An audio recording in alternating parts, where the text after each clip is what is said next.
جب ہم موت کے بستر پہ سو رہے ہوں گے تو فرمایا ہر مومن کے سرانے وقت کا امام ضرور آتا ہے.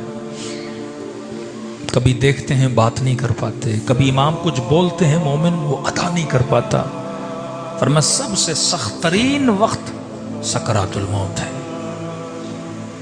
وہ کہیں گے پڑھو لا الہ الا اللہ، بعض کی زبانوں پہ تالے لگ جائیں گے، کہہ نہیں پائیں گے. آپ شاید کہیں کہ مولانا یہ کیسے ممکن ہے، امام زمانہ مجھے کہیں کلمہ پڑھو اور میں نہ پڑھوں. میں کہوں ارے امام زمانہ تو امام زمانہ ہے. رسول خدا ایک جوان کو کہہ رہے تھے کلمہ پڑھ، پر نہیں پڑھ رہا تھا. پورے کمرے میں رسول نے نگاہ کی، نگاہ ایک خاتون پہ پڑی، بوڑھی عورت پہ جو روئے جا رہی تھی. نبی نے کہا خاتون کون ہو؟ یا رسول اللہ اس جوان کی ماں ہوں. کہ میں مصطفیٰ سے کہہ رہا ہوں کلمہ پڑھ، نہیں پڑھ رہا. مجھے یہ بتا کہیں بیٹے سے ناراض تو نہیں ہو، دل میں رنجش تو نہیں ہے؟ ماں نے کہا یا رسول اللہ دل بڑا بھاری ہے اس بیٹے سے، 10 سال ہو گئے اس سے بات نہیں کرتی تھی، بڑا بدتمیز تھا. نبی نے کہا تیری ناراضگی نے اس کی زباں پہ تالے لگا دیے ہیں. عزیز ماں جب تک زندہ ہے قدر جانا کر. یہاں تک کا غلطی کی ہے زندگی میں معافی نہ مانگ سکے، قبر پہ چلا جا.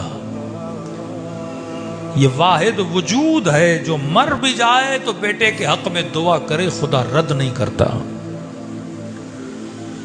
کہا بوڑھی خاتون یہ ناراضی کا وقت نہیں، تیرا بیٹا تکلیف میں. کہتے یا رسول اللہ تیرے صدقے میں نے معاف کیا ورنہ کبھی معاف نہ کرتی. اتنا بدتمیز تھا. یہاں ماں نے معاف کیا، یہاں زبان سے تالے کھلے اور اس نے کلمہ پڑھا. اب تصور کرو جس سے اس کا امام ناراض ہو. کیوں ہر شہید کا سر جب مولا کی گود میں آتا تھا دیکھ کے بس ایک جملہ کہا ہر شہید نے، وہ حبیب ہو، وہ سعید ہو، وہ جون ہو، حضرت عباس علمدار ہو، ایک ہی جملہ کہ مولا الرویت، کہ ہم سے راضی ہو گئے. مولا کہتے تھے نا میں بھی راضی، میری اماں زہرا بھی راضی، ان کی روحیں پھر پرواز کر جاتی تھی. بس یہ دعا ہو کہ جب سکرات کا وقت آئے تو امام زمانہ بس اتنا کہیں کہ مومن میں تم سے راضی ہوا.